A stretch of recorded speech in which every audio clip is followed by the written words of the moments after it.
Labas, čia Gediminas Grinevičius, verslo treneris, kaip laikaisi ir šiandien noriu su tavimi pakalbėti apie tai, kaip tu gali dirbti protingai, o ne sunkiai savo tinklinio marketingo versle ir galbūt padidinti dar labiau savo rezultatus. Tad jeigu žiūri šio video įrašą, padaryk man paslaugą, parašyk ratelės įrašas į komentarus, jei esi naujas arba nauja, jeigu pirmą kartą žiūri vieną iš mano video, būčiau labai dėkingas, jeigu parašytum naujas arba naujai komentarus. Ir žinoma, jeigu gausi šio video naudos arba manai kažkam kitam šis video galėtų būti naudingas, būčiau nepaprastai dėkingas, jeigu pasidalintum šio video ir parašytum į komentarus pasidalinau. Taigi, šio ryto tema yra, kas jau turi tavo klientų bazę. Neretai mes, kai ieškome komandos narių, mes jų ieškome visur, visais būdais ir visose įmanomose vietose ir panašiai. Taip, bet dažnai mes susidurime su problema, su tokiais prieštaravimais, kad kviečiam žmogų į verslą ir jis sako, aš čia neturiu draugų, aš čia neturėsiu kam pardavinėti tų produktų, aš čia socialiniai medijai nelabai moku naudotis jie ir panašiai. Ir mes, žinoma, tokiem žmonėm galim parodyti, taip, kaip susikurti socialinę mediją, kaip ją išvystyti, kaip pritraukti daugiau žmonių, kur rasti tos žmonės ir panašiai. Ir tai viskas puiku ir mes tai darysime ir darome bet kokiu atveju. Bet ar nebūtų lengviau rasti žmonės, pas kuriuos jau yra klientų bazė, kuriems reikia tavo produkto? Taip, tai aš nesakau, kad neturėtume siūlyti verslo visiems žmonėms, bet galbūt būtų verta tikslingai ieškoti žmonių, kurie jau turi klientų bazę tavo produktui. Sakykime, jeigu tu turi lieknėjimo produktus, taip, galbūt tai maisto papildai, galbūt tai kokteiliai, galbūt tai kokios nors tai organizmo valymo programos ar panašiai. Ok, kas turi klientų bazę, kuriems jau reikia šito produkto?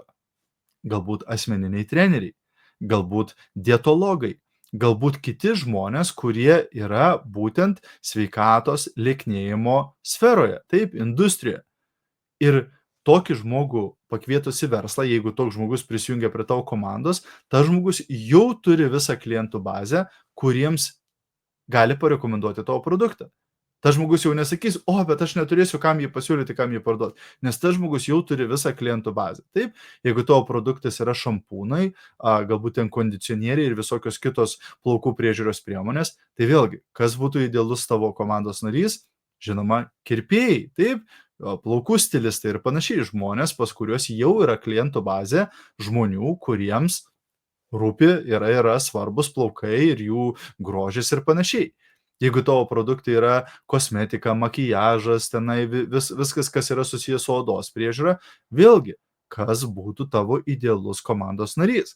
Galbūt visažistai, makijažo specialistai ir visokie kitokie žmonės, kurie yra susiję būtent vėlgi su grožiu, su oda ir panašiai, dermatologai ten visokie ir taip toliau. Taip?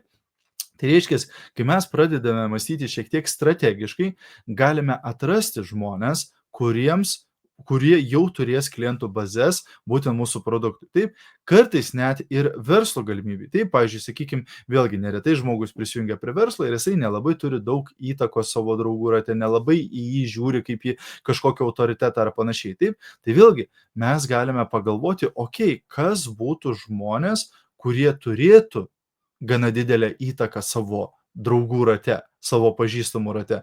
Kas būtų žmonės, kurių rekomendacijos klausytų kiti žmonės, taip, ir tokius žmonės kviesti į verslą. Vėlgi, tokie žmonės, žinoma, dažnai bus sunkiau tokį žmogų pasirašyti į komandą, taip, dėl to, kad jisai, tikriausiai gauna ne vieną ir ne du pasiūlymus ir tas žmogus žino savo vertę, taip, bet jeigu mes, kaip sakant, autentiškai, draugiškai su to žmogumi bendrausime, užmegsime santykį, pasidalinsime, kuo mes užsiemame ir kaip tai tam žmogui galėtų būti naudinga ir pelninga, visą laiką yra šansas, kad toks žmogus sakys, gerai, galbūt aš visai norėčiau sužinoti daugiau apie tai.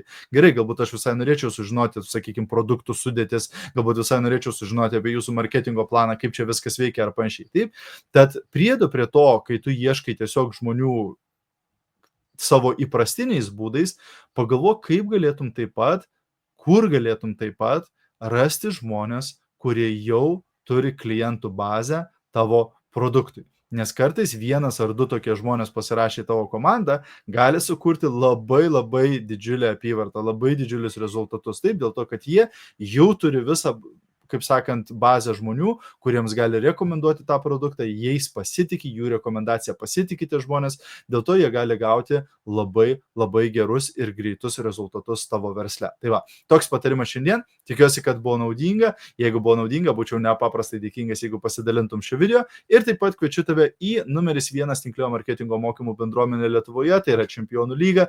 Jeigu dar nesi Čempionų lygoje, labai kviečiu tave, ten darau pamokėlę kiekvieną rytą, duodu užduotis veiksmui, turime ataskaitas, turime prizų traukimus, turime visokius papildomus resursus ir panašiai. Tad jeigu dar nesi Čempionų lygoje, spustelk nuorodą šio video aprašyme, ten rasi visą informaciją apie Čempionų lygą ir lauksiu tavęs jau prisijungiant prie mūsų bendruomenės. Geros dienos ir iki greito. Čiau, viso, iki.